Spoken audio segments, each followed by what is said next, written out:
orang percaya yang mengakui Yesus adalah Tuhan, saya yakinkan mereka punya roh Allah dalam hati mereka. Katakan amin. Ada Roh Kudus dalam hidup mereka, karena tidak mungkin orang bisa menerima Yesus sebagai Tuhan dan Juru Selamat kalau bukan karena Roh Kudus di dalam hatinya. Anda tahu, mungkin jutaan orang dengar khotbah, jutaan orang dengar pujian dan penyembahan, tapi tidak semua orang terjamah. Mereka yang terjamah adalah yang mereka dipilih Tuhan. Dan dia mengaruniakan rohnya ke dalam hati mereka. Karena Roh Kudus merupakan meterai keselamatan. Meterai atas semua janji Tuhan dalam hidup kita. Yang percaya katakan amin. Karena barang siapa yang percaya kepadanya tidak akan binasa melainkan hidup yang kekal. Itu janji Tuhan buat kita. Dan tandanya adalah Roh Kudus yang diberikan dalam hati orang percaya yang merupakan meterai.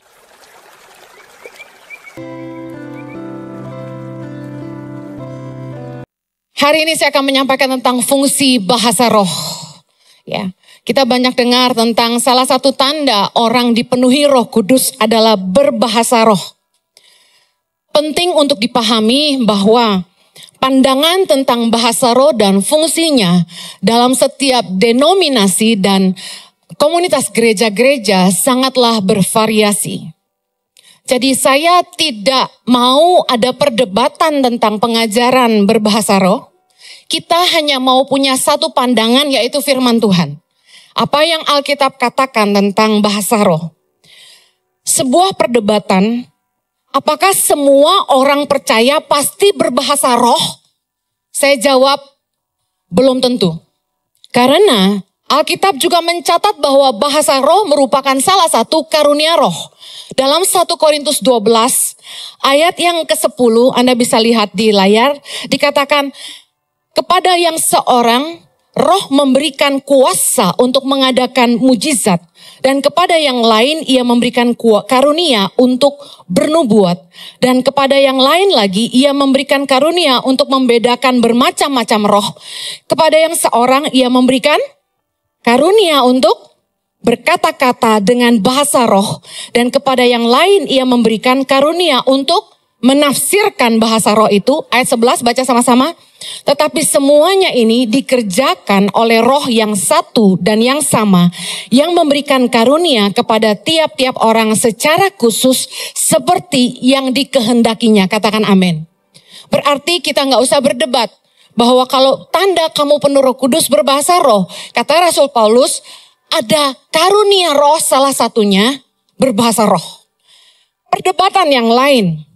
Kalau orang tidak berbahasa roh, apakah artinya mereka tidak punya Roh Kudus? Kita lihat dalam Yohanes 20 ayat 21 ketika Yesus bangkit, kemudian sebelum dia naik ke surga, dia berkata kepada murid-muridnya, damai sejahtera bagi kamu, sama seperti Bapa mengutus aku, demikian juga sekarang aku mengutus kamu. Ayat 22, sama-sama. Dan sesudah berkata demikian, ia mengembusi mereka dan berkata, terimalah Roh Kudus. Pada saat Yesus mengembusi murid-muridnya dengan Roh Kudus, tidak ada manifestasi spontan seperti bahasa roh. Yang mengerti katakan amin. Mereka tidak dikatakan berbahasa roh. Saya percaya bahwa setiap orang percaya yang mengakui Yesus sebagai Tuhan, mereka pasti punya Roh Kudus di dalam hidupnya. Karena dalam 1 Korintus 12 ayat 3b dikatakan begini. Karena itu aku mau meyakinkan kamu bahwa, saya garis bawahi, tidak ada seorang pun yang dapat mengaku Yesus adalah Tuhan selain oleh Roh Kudus. Berarti setiap orang percaya yang mengakui Yesus adalah Tuhan, saya yakinkan mereka punya roh Allah dalam hati mereka. Katakan amin. Ada Roh Kudus dalam hidup mereka, karena tidak mungkin orang bisa menerima Yesus sebagai Tuhan dan Juru Selamat kalau bukan karena Roh Kudus di dalam hatinya. Anda tahu, mungkin jutaan orang dengar khotbah, jutaan orang dengar pujian dan penyembahan, tapi tidak semua orang terjamah. Mereka yang terjamah adalah yang mereka dipilih Tuhan. Dan dia mengaruniakan rohnya ke dalam hati mereka. Di dalam Galatia 4 ayat yang ke-6 dikatakan begini. Dan karena kamu adalah anak, maka Allah telah menyuruh roh anaknya ke dalam hati kita yang berseru ya Aba, ya Bapa. Kita tahu bahwa roh Allah diam dalam hidup orang percaya. Dikatakan kita adalah bait Allah. 1 Korintus 3 ayat 16. Tidak tahukah kamu bahwa kamu adalah bait Allah dan bahwa roh Allah diam di dalam kamu. Katakan sama-sama saya adalah bait Allah. Roh Allah tinggal di dalam saya. 2 Korintus 1 ayat ke-21 kita baca sama-sama. Sebab Dia yang telah meneguhkan kami bersama-sama dengan kamu di dalam Kristus adalah Allah yang telah mengurapi, ayat 22, memeteraikan tanda miliknya atas kita dan yang memberikan Roh Kudus di dalam hati kita sebagai jaminan dari semua yang telah disediakannya untuk kita. Saya percaya ditegaskan di sini bahwa Roh Allah pasti diam dalam hati setiap orang percaya karena Roh Kudus merupakan meterai keselamatan. Meterai atas semua janji Tuhan dalam hidup kita. Yang percaya katakan amin. Karena barang siapa yang percaya kepadanya tidak akan binasa melainkan hidup yang kekal. Itu janji Tuhan buat kita. Dan tandanya adalah Roh Kudus yang diberikan dalam hati orang percaya yang merupakan meterai. Anda bisa baca di firman Tuhan akan banyak sekali membahas bahwa Roh Kudus adalah meterai. Adalah jaminan keselamatan. Kita akan masuk dalam jenis bahasa roh. Alkitab mencatat ada 2 macam bahasa roh. Bahasa roh yang pertama berupa bahasa asing. Dalam Kisah Rasul 2 pada hari Pentakosta, ketika tiba hari Pentakosta, semua orang percaya berkumpul di suatu tempat. Tiba-tiba turunlah dari langit suatu bunyi seperti tiupan angin keras yang memenuhi seluruh rumah di mana mereka duduk. Dan tampaklah kepada mereka lidah-lidah seperti nyala api yang bertebaran dan hinggap pada mereka masing-masing. Ayat 4, maka penuhlah mereka dengan Roh Kudus. Lalu mereka mulai berkata-kata dalam bahasa-bahasa lain seperti yang diberikan oleh Roh itu kepada mereka untuk mengatakannya. Dengar, bahasa-bahasa lain itu apa? Kita baca ayat ke-8, kita lompat di ayat ke-8. Bagaimana mungkin kita masing-masing mendengar mereka berkata-kata dalam bahasa kita sendiri, yaitu bahasa yang kita pakai di negeri asal kita. Kita orang Parsia, Media, Elam, penduduk Mesopotamia, Yudea dan Kapadokia, Pontus dan Asia, Frigia dan Pamfilia, Mesir dan daerah-daerah Libya yang berdekatan dengan Kirene dan pendatang-pendatang dari Roma. Ayat 11, baik orang Yahudi maupun penganut agama Yahudi, orang Kreta dan orang Arab. Baca sama-sama yuk. Kita mendengar mereka berkata-kata dalam bahasa kita sendiri tentang perbuatan-perbuatan besar yang dilakukan Allah. Jadi pada waktu Pentakosta ketika Roh Kudus memenuhi setiap murid-murid Kristus, mereka mulai berkata-kata dengan bahasa lain dikatakan. Berbagai bahasa. Jadi terdengar berbeda-beda tergantung Anda dari negara mana gitu. Dari berbagai negara yang hadir saat itu menyaksikan lawatan Roh Kudus bisa mengerti apa yang mereka katakan. Berarti bukan bahasa roh yang kita sering dengar agak janggal di telinga, tetapi ini bahasa yang dimengerti. Yang luar biasanya gini, meskipun bahasanya beda-beda punya arti yang sama. Apa artinya? Mereka sedang mengatakan tentang perbuatan-perbuatan besar yang dilakukan Allah. Katakan amen. Tanda pertama ketika Roh Kudus dicurahkan adalah gini. Orang mulai memuliakan Allah. Menceritakan tentang kebesaran Tuhan. Tadi pagi waktu saya lagi merenung, saya tulis di Instagram. Bagaimana saya terharu sama Tuhan. Bahwa saya menghabiskan hidup saya 15 tahun pergi ke pedalaman-pedalaman, naik motor, naik gunung, jalan kaki, nyebrang sungai, naik perahu. Anda tahu di lautan yang badainya keras itu gak bisa pakai topi. Naik motornya topi terbang, apalagi naik di lautan yang goyangnya kenceng, anginnya kenceng, pakai payung pasti terbalik. Jadi saya tidak pakai apa-apa. Sunblock pun luntur karena air menerpa terus. Jadi tangan saya ini penuh dengan freckles, flek noda, dan seluruh wajah saya penuh dengan flek. Saya nggak peduli, karena saya tahu itu panggilan saya. Bersyukur punya suami yang nggak pernah komplain istrinya hitam. Nah saya gosong bolak-balik, makanya saya nggak pernah treatment, saya nggak pernah perawatan karena menurut saya percuma. Itu hidup saya 15 tahun. Apa yang terjadi? Di masa saya menjelang tua, saya katakan menjelang tua karena akan ada yang bilang lebay lu belum tua gitu. Saudara saya bilang saya udah tua, udah lewat 45. Jadi saya bilang betapa Tuhan luar biasa memelihara hidup saya. Dia tahu saya bukan perempuan yang suka menggunakan uang untuk perawatan. Saya bukan model perempuan yang bisa punya waktu buat pergi-pergi urus badan. Tapi dia gerakkan orang lain untuk panggil saya dan endorse saya. Dan saya hari ini di treatment aneh-aneh. Muka biru-biru. Tapi saya ngomong sama mereka, beautiful is painful. Untuk cantik tuh mahal dan sakit gitu. Ya, saya mulai cerita tentang betapa hebatnya Tuhan yang sanggup menyediakan apa yang kita butuhkan. Bahkan segala sesuatu yang tidak pernah timbul dalam hati kita. Tidak pernah kita pikirkan, tidak pernah kita inginkan, tidak pernah kita lihat, tidak pernah kita bayangkan. Tapi Tuhan sediakan bagi orang-orang yang mengasihi Dia. Amin. Orang-orang yang dipenuhi Roh Allah. Contohnya adalah gini, perkataannya selalu memuliakan Tuhan. Perkataannya tidak sia-sia. Perkataannya selalu membangun. Perkataannya menyaksikan kebesaran Tuhan. Katakan haleluya. Perkataan-perkataan yang orang takjub melihat keajaiban Tuhan dalam hidupnya. Hari ini, kalau kamu ngaku kamu orang percaya, it doesn't matter apakah kamu bisa bahasa roh atau enggak. Yang saya mau tanya, apa yang keluar dari mulutmu hari ini? Kalau yang keluar dari mulutmu adalah sampah, saya yakin itu bukan roh Allah. Itu roh kuda. Pastikan hidup kita memuliakan Allah. Ini adalah sebuah tanda awal. Kalau mau dibilang tanda awal, again kalau ada yang mau berdebat dan berkata, salah itu Ibu Heni. Saya tidak setuju. Bahasa roh merupakan tanda awal orang dipenuhi Roh Kudus. Buktinya zaman sekarang, gak semua orang yang dipenuhi Roh Kudus bisa berbahasa asing yang dia gak pernah pelajari sebelumnya, bukan? Saya gak pernah tuh berbahasa roh keluarnya bahasa Jepang. Belum pernah sih.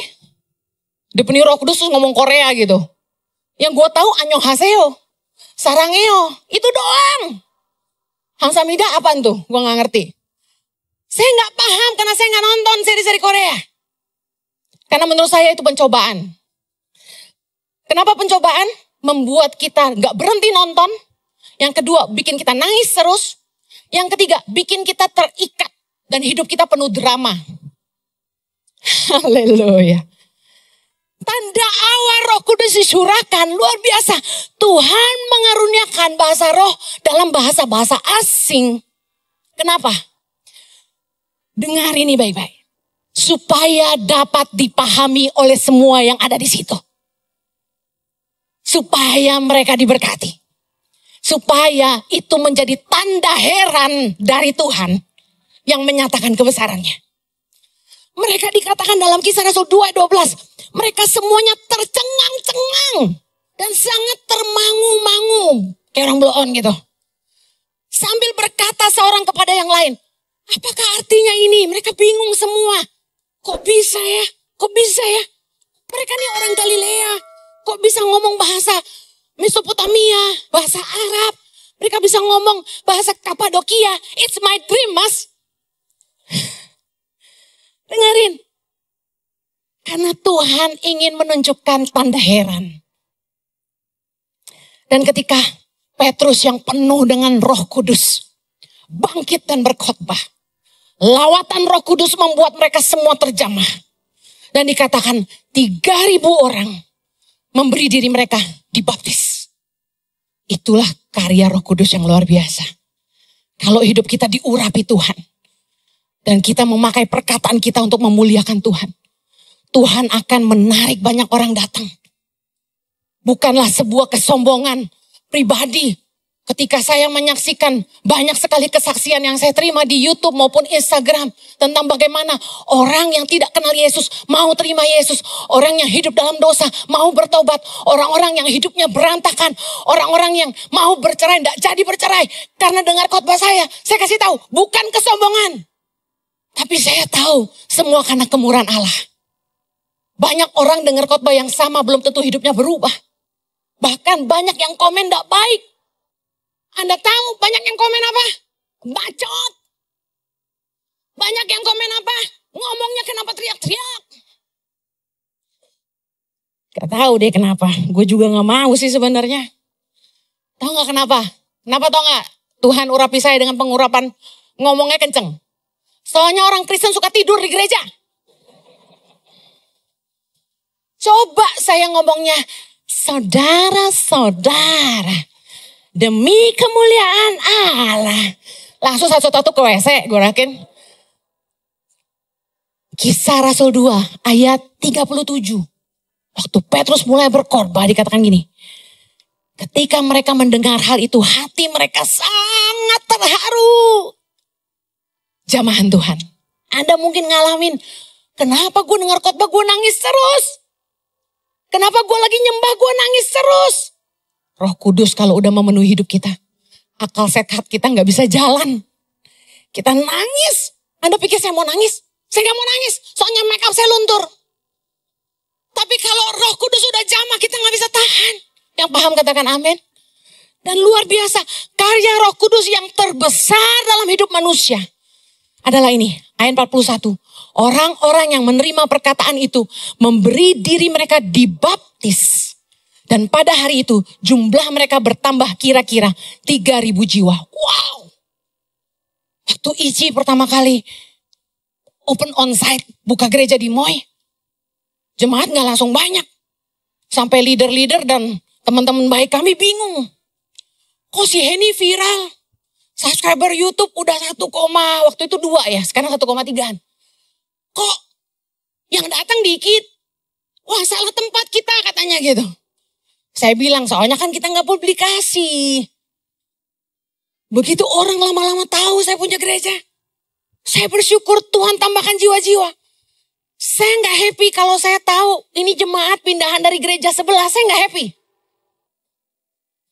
Saya bukan bilang Anda gak boleh datang. Cuman saya lebih bersuka cita waktu saya tahu sejak ibadah online ada. Kami gak pernah baptis jiwa-jiwa baru. Gak pernah berhenti baptis. Tiap bulan. Saya tuh bersuka cita. Itu jemaat terbang dari Batam, jemaat terbang dari Kalimantan, jemaat terbang dari Surabaya. Gue bilang emang di Surabaya kekurangan gereja? Enggak, mau dibaptis di Ici aja. Haleluya. Jiwa-jiwa datang dari Bandung, dari mana-mana. Saya gak pernah nongol. Soalnya kenapa? Saya gak mau itu sampai dipublikasi karena pernah satu kali. Orang ini artis di sosmed. Dia posting dia dari agama seberang, dia pindah ke Kristenan. Foto sama saya. Saya kan harus melindungi tangan pengharapan. Saya bilang, wah ini kacau nih. Ya udah deh. Gua bukan gembala. Asal kalian tahu gembalanya itu Yohanes Kristianus. Jadi yang baptis itu Yohanes Kristianus. Sedangkan Yayasan Tangan Pengharapan itu Henny Kristianus Lim. Beda, buntutnya ada limnya. Haleluya. Alkitab mencatat ada 2 macam bahasa roh. Yang pertama bahasa asing. Bahasa yang kedua, bahasa roh yang tidak bisa dipahami ucapannya. Yang tidak bisa dipahami ucapannya dilakukan dalam 2 cara. Yang pertama, diucapkan dalam doa pribadi. Katakan doa pribadi. Tujuan berbahasa roh adalah sebagai bahasa doa kita kepada Tuhan. Yang pertama, roh menolong kita untuk menyampaikan kepada Tuhan keluhan-keluhan yang tidak terucapkan. Terutama ketika kita sedang sesak. Terlalu banyak pergumulan, stres, banyak masalah. Kita kadang-kadang gak bisa doa. Kita cuma bisa nangis. Dan karena bisa berbahasa roh, kita cuma bisa mengeluh dengan doa dalam bahasa roh. Yang kata firman Tuhan dalam Roma 8 ayat 26. Demikian juga, baca sama-sama. Roh membantu kita dalam kelemahan kita. Sebab kita tidak tahu bagaimana sebenarnya harus berdoa. Tetapi roh sendiri berdoa untuk kita kepada Allah. Dengan keluhan-keluhan yang tidak terucapkan. Kadang-kadang kalau orang udah stres, tuh gak bisa doa. Cuma bisa nangis. Dan ketika kita berdoa dalam bahasa roh, roh kita berdoa kepada Allah. Yang kedua, tujuan bahasa roh dalam doa pribadi membangun diri sendiri. Biasanya ketika kita merasa down, lemah, kalau kita bahasa roh, kenceng-kenceng, bolak-balik 1 jam aja gitu. Kita merasa roh kita terbakar, dan kita terbangun, dan kita jadi semangat kembali. Yang pernah ngalamin angkat tangan? Yes. 1 Korintus 14 ayat yang keempat. Baca sama-sama. Siapa yang berkata-kata dengan bahasa roh, ia membangun dirinya sendiri. Tetapi siapa yang bernubuat, yang membangun jemaat. Nah, Bu ini kayak gimana tuh bahasa roh yang tidak bisa dipahami? Nah, bahasa roh yang muncul ini, kita gak pikir gitu loh. Gak bisa dipikir pakai akal, kita cuma mulai ngomong aja, dan kata-kata yang keluar itu banyak orang sih kalau nyontohin selalu bilang, siraba-raba-laba gitu ya. Macam-macam orang nyontohin. Anak saya juga kalau ngeledekin kita suka ngomong kayak gitu. Tapi saya rasa bahasa roh bukan buat joke, bukan buat candaan. Makanya saya gak suka mempraktekannya di khotbah ini. Tapi Anda mengerti maksud saya. Nah, bahasa roh ini bukan akal budi kita yang berdoa, tapi roh berdoa. 1 Korintus 14 ayat 14. Baca sama-sama. Sebab jika aku berdoa dengan bahasa roh, maka rohku lah yang berdoa, tetapi akal budiku tidak turut berdoa. Makanya kita gak ngerti apa yang kita omongin. Dan kita gak atur next kata-kata apa. Pada saat kita berdoa dalam bahasa roh, Roh Kudus dalam hati kita yang berkata-kata langsung kepada Bapa di sorga. Dan hanya Tuhan, ini dikatakan firman Tuhan, yang mengerti artinya. 1 Korintus 14 ayat yang kedua. Siapa yang berkata-kata dengan bahasa roh tidak berkata-kata kepada manusia, tetapi kepada Allah. Sebab tidak ada seorang pun yang mengerti bahasanya. Oleh roh ia mengucapkan hal-hal yang rahasia. Jadi yang tahu cuma Bapa. Kemudian bahasa roh yang tidak bisa dipahami artinya ini, yang pertama tadi untuk doa pribadi. Yang kedua diucapkan di tengah jemaat. Dengar bagian ini baik-baik. Dalam 1 Korintus 14 ayat yang keempat.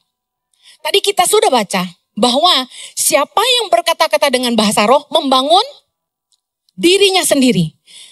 Tetapi siapa yang bernubuat membangun jemaat. Kalau bahasa roh diucapkan di tengah jemaat, dengar, aliran karismatik dengar. Firman Tuhan mengatur urutannya dengan sangat jelas. Kita baca firman Tuhan. 1 Korintus 14 dan 27 dan 28. Yuk baca yuk. Jika ada yang berkata-kata dengan bahasa roh, biarlah 2 atau sebanyak-banyaknya 3 orang, seorang demi seorang, dan harus ada seorang lain untuk menafsirkannya. Ayat 28. Jika tidak ada orang yang dapat menafsirkannya, hendaklah mereka berdiam diri dalam pertemuan jemaat dan hanya boleh berkata-kata kepada dirinya sendiri dan kepada Allah. Jelas sekali. Alkitab mencatat, kalau Anda mau berbahasa roh di tengah jemaat seperti ini, susunannya yang pertama, sebanyak-banyaknya 2-3 orang secara bergantian. Kemudian harus ada yang bisa menafsirkannya. Tujuannya apa? Supaya jemaat ngerti artinya apa dan jemaat dibangun imannya. Dikatakan firman Tuhan dengan tegas, kalau tidak ada yang dapat menafsirkannya, hendaklah mereka berdiam diri. Gak perlu ngomong bahasa roh di tengah jemaat. Berkata-katalah pada diri sendiri dan kepada Allah. Bahasa roh, saya tegaskan, tidak dibutuhkan dalam pertemuan jemaat kecuali ada yang menafsirkannya supaya jemaat dibangun. Yang mengerti katakan amin. 1 Korintus 14. Saya ingin lompat di ayat 5 dulu lalu 19. Aku suka supaya kamu semua berkata-kata dengan bahasa roh.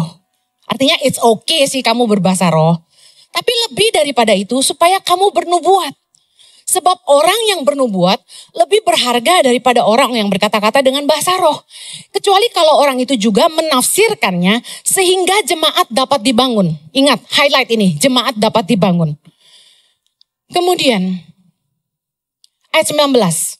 Tetapi dalam pertemuan jemaat, aku, kata Rasul Paulus, lebih suka mengucapkan 5 kata yang dapat dimengerti untuk mengajar orang lain juga daripada beribu-ribu kata dengan bahasa roh. Dengar baik, Di antara jemaat yang hadir setiap hari Minggu di setiap ibadah, mungkin ada yang belum mengenal Kristus.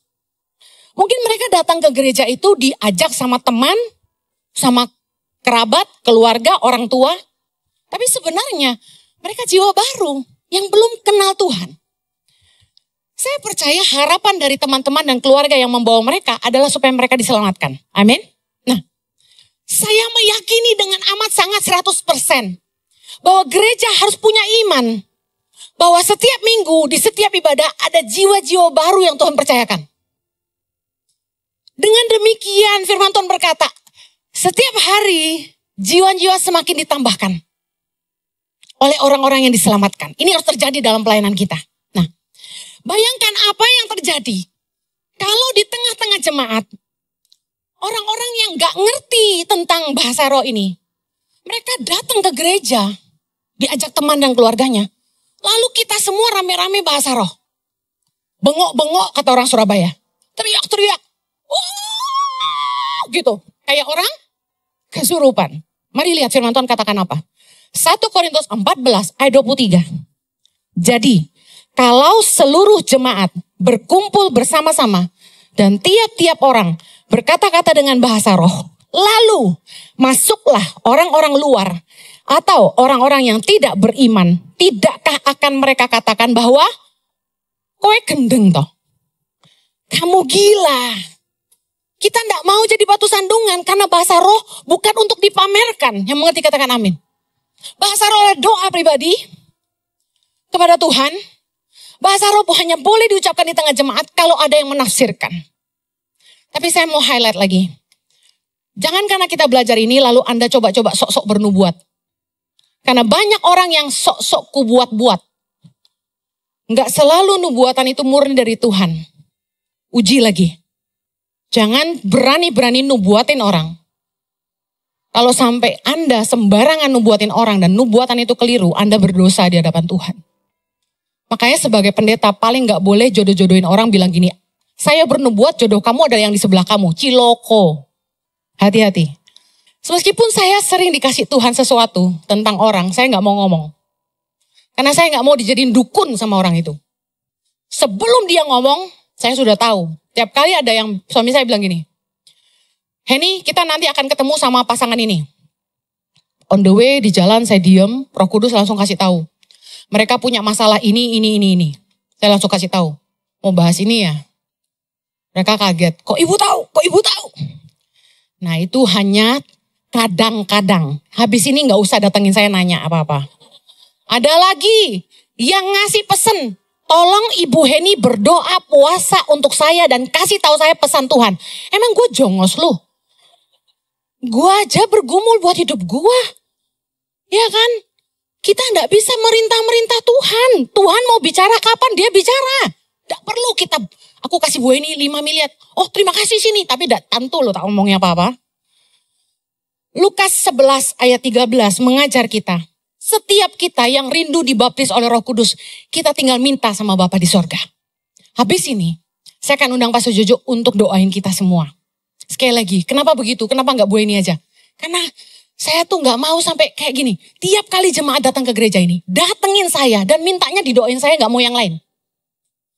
Saya bilang ini jangan mendewakan loh, nggak boleh loh, bahaya loh. Saya bisa mati cepat kalau Anda begitu. Saya nggak mau, karena apapun yang jadi Babel, diruntuhkan Tuhan. Gereja ini tidak boleh jadi Babel. Amin. Lukas 11 ayat 13. Jadi jika kamu yang jahat tahu memberi pemberian yang baik kepada anak-anakmu, apalagi Bapamu yang di sorga. Sama-sama, Ia akan memberikan Roh Kudus kepada mereka yang meminta kepadanya. Meskipun tadi saya bahas tentang bahasa roh, tidak dibutuhkan di pertemuan jemaat, kecuali ada yang menafsirkan, tolong jangan larang orang berbahasa roh. Jangan juga berdebat tentang bahasa roh. Dalam 1 Korintus 14 ayat 39 dikatakan begini. Karena itu saudara-saudaraku, usahakanlah dirimu untuk memperoleh karunia untuk bernubuat. Dan janganlah melarang orang yang berkata-kata dengan bahasa roh. Kalau ada di ibadah, Anda dengar sebelahmu dia bahasa roh, tidak usah dimarahin. Tidak usah disindir-sindir. Bu Henny udah ngomong, izinin tidak usah bahasa roh. Tidak usah gitu. Udah biarin aja. Ada yang sangat mengganggu sekali bahasa roh sampai sekencang-kencangnya. Tolong dengan pengertian khotbah hari ini, pelaninlah suaramu. Karena itu tidak membangun jemaat, itu hanya membangun dirimu sendiri. Dan itu merupakan doa yang rahasia yang hanya Tuhan yang tahu. Kalau orang di sebelahmu tuh jiwa baru, dia akan pikir kowe gendeng. Anda tidak boleh jadi batu sandungan buat jiwa-jiwa baru. Makanya sejak Ici berdiri, saya pernah ngomong ini dan saya harus ulangi. Tolong gak usah kepo ngeliatin orang yang datang ke sini itu seperti apa. Anda tahu dia bukan Kristen, diam aja. Gak usah dikasih tahu, mbak salah tempat ya, mall sebelah sana. Jangan. Soalnya ada yang gituin. Lah memang dia ke sini mau dengar Ibu Heni. Karena di TikTok pernah dengar Ibu Heni, pengen dengar Ibu Heni. Dia tahu saya khotbah tapi dia suka. Ya biarin aja, kenapa sih? Jangan menghalangi Roh Kudus bekerja. Amin. Biarpun Anda tahu, ini kayaknya bukan orang Kristen. Apalagi bajunya seksi Pol. Biarin aja, jangan kepo. Doain. Tuhan, jamah orang ini. Jamah orang ini Tuhan. Biar dia terima Yesus sebagai Tuhan Juru Selamat. Amin. Ada yang bilang gini, ini tempat main gembol ya. Salah. Ini tempat bersukacita. Haleluya. Saya akhiri. Firman Tuhan berkata, lebih dari berbahasa roh, kejarlah kasih. Katakan kejarlah kasih. 1 Korintus 13 ayat yang ke-8 berkata, kasih tidak berkesudahan, nubuat akan berakhir, bahasa roh akan berhenti, pengetahuan akan lenyap. Apa yang tidak akan berkesudahan? Kasih. 1 Korintus 13 ayat yang pertama, kita baca sama-sama.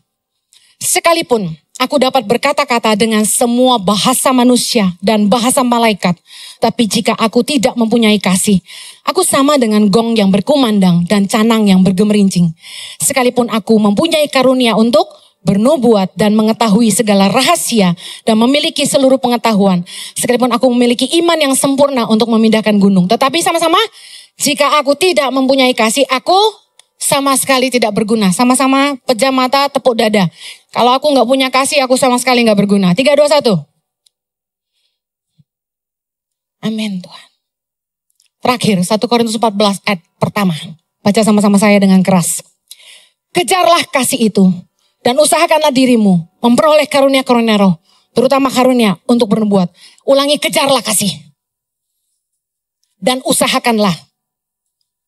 Dua kata yang berbeda. Yang satu kejarlah, artinya kejar. Kalau usahakanlah, ibaratnya, can I see you tomorrow? Hopefully. Saya bisa ketemu kamu besok? Ya mudah-mudahan, bisa paham ya. Usahakanlah itu belum tentu pasti. Kejarlah, ada sesuatu yang kamu harus peroleh. Dari dua ini, kasih dan karunia roh. Orang lebih kejar karunia roh. Kenapa? Orang lebih mentingin pemakaian Tuhan, kelihatan hebat. Bisa bernubuat, bisa nyembuhin orang sakit, bisa melakukan mujizat. Punya karunia iman, wah keren. Bisa menafsirkan bahasa roh. Punya hikmat, karunia roh semuanya. Firman Tuhan berkata, kejarlah kasih. Percuma kamu hebat kalau kamu tidak punya kasih. Karena orang yang punya roh Allah pasti punya kasih. Karena Allah adalah kasih, kata firman Tuhan. Amen. Hari ini, apakah Anda punya kasih?